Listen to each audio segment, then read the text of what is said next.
Hello everybody and welcome to this new Sunday cooking class. Hi, this is Ainhoa. And this is Fran. Welcome home everybody. So, what are we doing today? We are cooking champignons, Mushroom, champignon. mushrooms. Can also be done with portobello, by the way. Yeah, portobello mushrooms or regular mushrooms or any kind of mushrooms you like. In a sauce so that it can be used for many things. We used it on toast, maybe for a light dinner. But you can use it with rice, with pasta, with cheese. We love to do it with chicken. Yes. Chicken, this side. It's like a side dish, but good enough to be by itself. Yeah, I mean, we eat it by itself. So let's go. Shall we? Let's go. Let's go. Vamos. Welcome everybody home. It's a beautiful Sunday today. Let me turn the camera around. Okay, so what do we have here today? A little bit of fruits and our little candles. Nothing big. Okay, so let me show you what you are going to do. The first thing, the stars of the day, the mushrooms. Okay, these ones, they're normal mushrooms. We have just cut them in small pieces. You're gonna need 1 onion, 2 garlic cloves, 2 cayenne peppers. Okay, cayenne peppers? Cayenne, yes. I don't know if peppers or not, but cayenne. Olive oil, salt, and then you are going to need for the broth, you're gonna need vegetable broth and some wine. This one, it's Amontillado, which is one of the sherry type of things. And very important, to make it a little bit thick, you are going to need cornstarch, okay? So, and then for presenting, we're gonna do it today on a toast with a couple of leaves of parsley just to make it look beautiful. Okay, so, Ainhoa. Okay. What's going to happen today? Well, the thing is, first we have prepared it, right? Because it takes a while. So you chop the onion finely in small squares and a couple of garlics, and then you peel the garlic and chop it. And then you've got 2 cayenne peppers. You can put 1, 4. I mean, it depends on what you want, right? So this is the fun part of the dish. Mr. Wimp, so 2 is more than enough. So what you do is you saute them. Okay. One whole onion comes to this. Okay, so it's very small. And what you have to do is just toast the mushrooms. You put the mushrooms here. This one who doesn't want to go in the pot.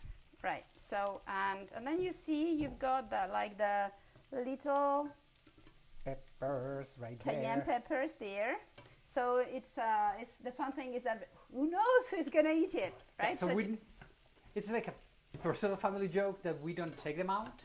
Okay, so it's who's gonna find it and it's gonna haha, you got it, you know. Generally it's Fran or Lucas because they eat big amounts. So and the thing is that Lucas is our smallest son. He's the one that tolerates. It's not the smaller, it's the youngest. Youngest. He's the tallest, but he's the youngest and he tolerates very good spicy food.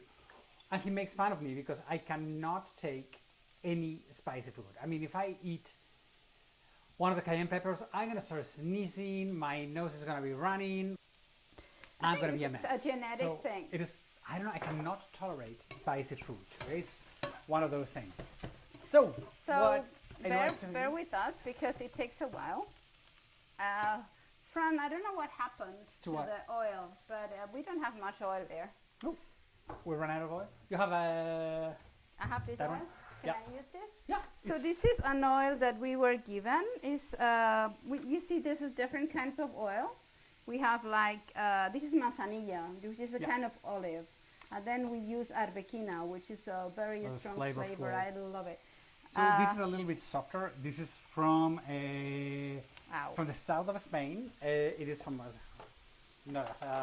olive oil meal that they are called oleum viride, and they do very, very good olive oil. I mean, you shouldn't use this to cook. Yes. Well, why not? Everybody says, oh, okay, you don't put good olive oil when you cook, but really, why not? Why not? I mean, it's not that you cannot. You can. It's just simply it's very expensive. I mean, very expensive. It's expensive. Well, in Spain, it's not as expensive as in other places. Maybe, I don't know. I mean, last year, it was super expensive. It was One thing that a lot of people don't know is that Spain is the largest producer of olive oil in the world. Okay, everybody thinks it's Italy, but no, it is Spain. And our number one customer, it is Italy. Yeah. A lot of the olive oil that people buy abroad, Italian, if you read very carefully, it says bottle in Spain, in Italy, but it's not Italian, it's Spanish. Okay, let me turn the camera around. I'm not Italian oil is not good. No, it's super good. It's super good. And French olive oil from Provence, it's also very good. What about the Greek one? And the Greek one is very good. So it's just a question of deciding what you want, because every olive oil is different. So the thing is that you see it's getting browner.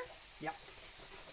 And what we are going to do is add the wine. You can use whatever wine you want. I would say either Amontillado or sherry or white. Red, it's going to look funny, but up to you. I think it has to be a little bit sweet. Yeah, a little, yeah. Flowery. Flowery.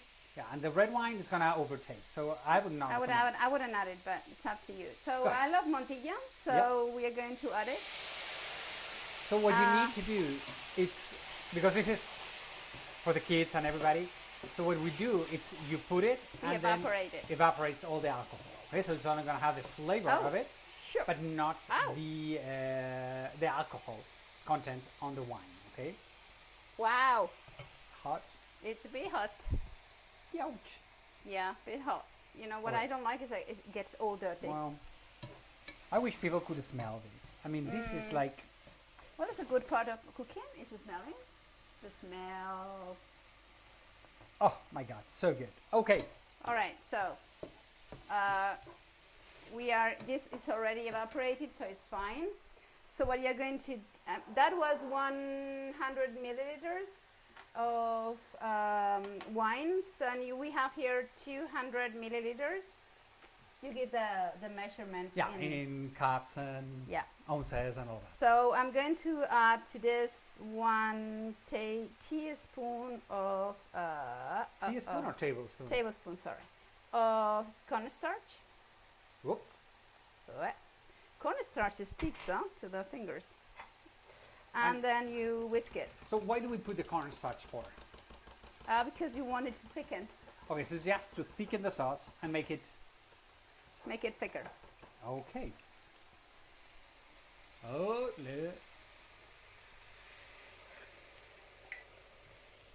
and now you just have to let it simmer and simmer.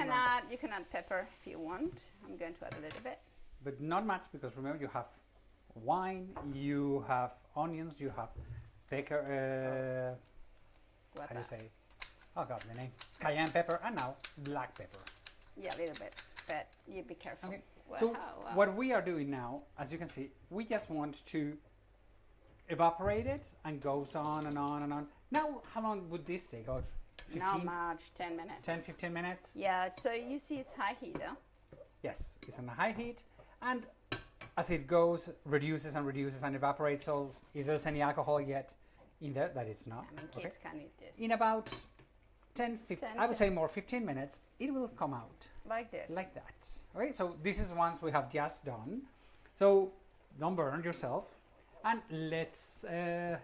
So you can use this with rice. You can use this as a side dish for chicken. You can use this... Whoops. Whatever. What we do actually is we use it on toast. It's like a snack or a tapa, right? Simple. And it's when you have vegetarian guests, that can come in very, very handy. Yes. Or just people who are not so much into meat, right? So in fact, in all the Mediterranean, it's very easy to eat vegetarian. Yes. I would say. Wow, this is big leaves, huh? Huge leaves of parsley. Huge leaves of parsley. It covers the whole thing. Yeah, but that I think that's enough, because it's like, whee, super big leaves. Super big leaves. Okay, so guess what, everybody? That is what our tapa of today is. As you can see, a lot of Mediterranean flavors. The mushrooms, the oloroso, the parsley. Oh, the oloroso really is like, wow. This is an amontillado. This is an Amontillado. oloroso. And all of this, it's very, very Mediterranean. And remember that if you want to learn about the Spanish Mediterranean, we do have an amazing tour on our website, travelingsteps.es, where we're going to discover the Spanish Riviera. We're going to start in Valencia, and then we're going to go to the Balearic Islands, Menorca and Mallorca. An amazing tour to discover our Mediterranean Sea. You always say I would join, I would do it. No, I will. Yeah, sure. Anyway, it's been maybe not the whole tour, but a couple of days. Yeah, we're gonna. You always come to the research part. Yeah, no, of course. She comes to the hard part. It's just fun researching and try to do things. It's fun. We sometimes like quarrel. Yeah. Oh, there's a little bit of fight. We should show this. No, but we don't have time. So it's timings, and it's so difficult to take things in and out of a tour to make you guys the best experience of it. So we have a lot of quarrels. Let's not say quarrels, fights. Discussions to decide what is better, what it has must do, and anyway. No, but it's a fantastic tour. It's a great tour. We love it. Everybody, thank you for joining us this weekend, this Sunday. We hope you have a wonderful, wonderful Sunday. Send us pictures if you cook this. And we love you all. Take care. See you next week. Adios, amigos. Bye-bye.